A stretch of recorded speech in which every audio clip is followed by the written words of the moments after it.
All right. Okay, cool. Yeah, so over here as well. Thank you, Amelia. Good morning, it's Richard. It's Richard, everyone! In the video, in the trade view, you have a tool that you can show the risk, but it works, but I'm not sure if we get the correct values and if we use it in the right way, because it's most to the right. And Okay, let me show you. Let's pull it up quickly and let's see. Did anyone use the tool? Yeah? Who has no idea what we're talking about? Okay, very good. So what you do, you go to the menu on the left-hand side. It's in the middle. You'll find it in the video. But this is how you use it. You press the arrow out, and it shows you long and short positions. So there you press the short positions. And then you press, I usually press it a little bit to the right, so I have a little bit of space. You don't need to put it right where the price is. So then if you place it, then it will look something like that. And then if you double click on it, you will be able to put in the values. So I would only worry about the entry, the stop loss, and take profit. So on entry, you put in the value you had. So was it 35.20, I think? If you changed it, and then your take profit, what was that? What take profit did you have on this? On MC? 31.71. 31.71. All right, let's do that. And then your stop loss? 37.11. Yeah? Okay, 37.11. And then you press OK. Can you see now that in the middle it says risk-reward ratio, 1:83. Does that make sense? Might need a little bit of practice, but in the video I'll explain how you use it as well, I think. Did I? Yeah? Okay, very good. But it's a quick way of doing the risk-reward ratios. Then you don't need to do any other calculations. You have your entry, stop loss, and take profit, put them in there, and if it's enough, then you place the order with the 1% risk. Yeah? Well, did it answer your question first and foremost? Yeah? Very good. Okay. Let's see. Hi, I'm Simon. It's Simon, everyone! I did that last night and I put it in the wrong place, so I moved it. What I didn't realise was it live. Yeah. So if you move that, then all the values change. You've got to put them back in again. Yes, exactly, they do. Yeah. That's a great distinction. Yeah, you're welcome. Thank you for sharing that as well. All right, so who's next? Yeah, over here as well. Very good. Can you please stand up? What's your name, please? Martina. It's Martina again, everyone. Can you explain again? Yeah. Because when I use TradingView for looking for like stock, Yeah. I could see that's like confused, like which one? Yeah. Because I like the first one, the MC. I analyze another one because I thought as they're going to apply trading so Buffalo, I'm going to use the CFD. Yeah. stock. Very good. It's a different view, so I did different calculation this morning I had to do it again. So just like it's good that I did this mistake. Like, Yes. But just to understand which is the process, which rules we should follow. Very good. Who loves making mistakes? Yes? Well, as long as you learn from them, I guess. But yeah, you're welcome. So we're gonna trade American stocks, right? So US stocks. So the only thing I would do when you go to TradingView, always make sure you look at the US company. So you just look for the US flag. That's really the easiest way to do it. So we only do the analysis on here. So we read the charts. But when we place the order, that is the only time we need to be careful. But when we choose the CFD, all right, that's what we do. So when you place a trade, then it's important with the CFD. But because it's a copy of the market, it doesn't matter what your analysis is or where you do your analysis. But to get the best picture of the company, I would do the analysis on the underlying asset. So the easiest way to do this, if you're trading a US company, then always go to the US flag on TradingView. If you're trading a UK company, go to the UK flag, and so on and so forth. Does that make sense? Yeah, like just does it have all stocks, CFD? Yes. All. Yeah, you can look. You press all. You can, let's say press all. Up there you see the menu. To make it very easy, you can press the stock. But you see, you get a list with millions of them. So what I would do is, which one of those that is called MC has a US flag on it? Which number? That one. Number 3, right? Yeah, that's the only one. Yeah. So then you press that one. So don't worry about the CFD or anything like that. So let's go down to the US flag. Yeah? You're very welcome. Great question. All right, so who's next? All right, very good. Hi, I'm Caroline. It's Caroline, everyone. So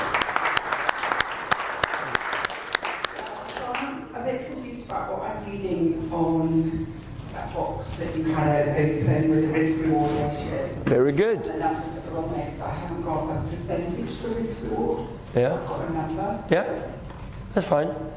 Yeah, the number. I'm trying to understand how I read it. The risk-reward ratio is a number. It's just, but you can read it as percent. It doesn't really matter. So 1,331, that's what I've got. So you got 1.31. No, it just says 1,331. 133 in the middle. There is a risk-reward ratio. Yeah, in green. In green. Yes, because is this which stock are you looking at? Is it MC? Yeah. Are you looking at the bottom one here? That's Where is its target? You're looking in the red middle box. Which box are you looking at? Can you? Mine doesn't look like yours. Of course it doesn't. Could be that you're using the wrong one. So, what's that? Which one is she using? Let's see, so we can go for Red, everyone. but the stop is too close. So you haven't put the numbers in. So what you want to do is double click. Yeah, let's do it up on stage here, Keith. Yeah, that's fine. And then just put the numbers in. So Yeah. together. So let's do it together. So pay attention up here. So what happened was that maybe we can show how it looked like. So you pull it together basically. So depending on what numbers you put in, it will look very different. So if you look up here now, you see you put in the entry price, the profit level, and make sure it says ticks as well. Are you looking now? Yeah, very good. So you see that if you need to make sure you put it in the right place. So when you double click on it, you need to look at entry, and then at the profit level and stop level, you need to choose where it says price and not ticks. What are we looking to do? The price. Exactly, thank you. So just put in the price there, and that will help, I think. Yeah? Did that clarify it? Okay, Yeah? And then you look in the middle, and if it say, because now, for example, the one we have up here, it says 1.9. And that means that your risk-reward ratio, your profit, is 1.9 times bigger than your stop loss. So now we have a 2-to-1. Is that enough? No, it's not, right? Exactly. Very good. Great question. All right, let's see. Okay, let's do here in the back as well. Very good. What's your name, please? Riaz. It's Riaz, everyone.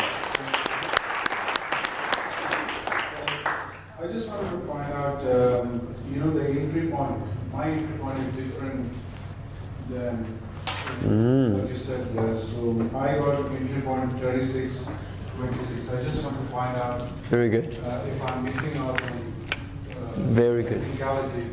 Because yesterday also I had the same issue, so I don't want to do the wrong thing again. Very good. Very, very good. So should we all have the same entry point? Yes. Yeah, very good. So how do we find that? How did you do to find it? I just follow because it's for MC, so that means we are selling shop. Yes. I just follow the process. Yeah. So which candle did you choose? The top one, Which date is it? is for 1 year. Yeah, what date is the candle you choose for your entry point? Just the last one, the last candle. Which date is it? The use. So if you hold your mouse on the candle, you see the date all the way down. It's 31st Jan. 31st of January. Did anyone use a different date? A different date? No.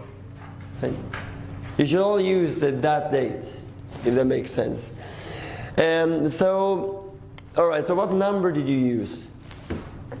It says that 1% below of most recent candle touching auto resistance. But what is the low? What is the lowest price of that candle? So the lowest price is 35, 50, 35, 45. No? So you look at the low, right? So you see up here, if you look on the screen now, so you see up there you have OHLC, right? So you look at the L, and that gives you the accurate low price. Do you have the same or do you have different? 35, 57. Yes. So we just follow the chart on the top, it says low 35, 57. We just don't calculate by ourselves. You don't do it by yourself. Always look there because that will give you the most accurate price. Yeah? So it's 35, 57 I need to consider it. Yes, that's the one. And times I do it 0.99. Yes, exactly. Very good. And the same thing when we are doing take profit. Yeah. Well, can a take profit be different? Yes. It can be, yes. So we just follow the same process, 1% above the support line. Yeah. So my support line taken 31.85. 31.85? Yeah, that's fine. And I just multiply with 1.01. Yes, exactly. Very good. Is that it? Is that it? Yeah. How about the stop loss? The stop loss. Should also be. Should that be the same, the stop loss? Yes. Yeah. Should it? Yes. Yeah, thank you. Absolutely. The stop loss I got 1% above high of range. What is the high of the range? 36.61. Did everyone get that? 36.61? So which candle did you use to calculate it? What day was it? Oh. What day was it? What day did you guys use? 31st of July? 31st of July. Did anyone use a different date than the 31st of July? Okay, fine. Very good. So, if you go to the 31st of July, what is the high? Or do you use the low or the high first and foremost? Use the high? Yeah. So then you look at the H instead of the L. So if you go to the 31st of July, so you need to, and if you're not sure, if you chose the 30th of July, you need to just go a little bit back and forth, because sometimes it's a little bit tricky to see which is the highest one, or lowest if it's at the support. Yeah? So, what is the high of that candle? I'm just confused over here. Why we're using for 31st of January for our entry point and July for... Could anyone answer that question? Yes. Because Who can enter it? Can we have the microphone, please? Over here. So why are we using one candle for the entry and a completely different one for the stop loss? for the entry, we will always use the latest candle that we have. That's all the time. And in this specific case, we're going to use the high of the range. So you made a line, and the line had 3 stops. The one that has the bigger value is the one in July. That's why we're using the one in July, because that's the highest value of the range of the things that the line that you draw. Yeah, does that make sense? Yeah? Alright, let me draw it as well, okay? But that's completely correct. So give them both a big round of applause first of all. Very good. So, let me show you. Because trading is all about probability. It's all about what? Thank you. So if you have, so with this as an example, it's touching once, 2, and 3 times, right?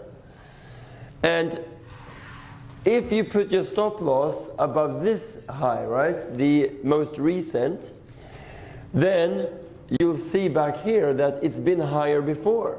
So it's likely that it will go up there again and then take you out with a small loss. Does that make sense? So we always want to make sure it's the high of the range. So it's the highest point it's been since we had those 3 bounces or more. Does that make a bit more sense? Yes. All right, so please look up here. Please don't look at your computers. Does that make sense for you? 50-50? That's good enough. But so just think like that, right? What is the highest probability? So always do it at the highest point of the whole range. Okay? Because we just want to make sure, because if I put it up there, then it can go, because it could go up here again. Right? It could go up there again because it's been there before. Of course it could go up there as well. And yes, we will have losers. So I just want to make sure that if it goes up like this, that I just have a little bit of margin. And that's why I choose the highest point of the range. Does that make sense a little bit? Yeah? So go ahead and look at the value. And because you may be, so if we look at this for example, it's quite clear, especially if you if you delete all the lines please. Yes, please. And then you draw a horizontal line at the top.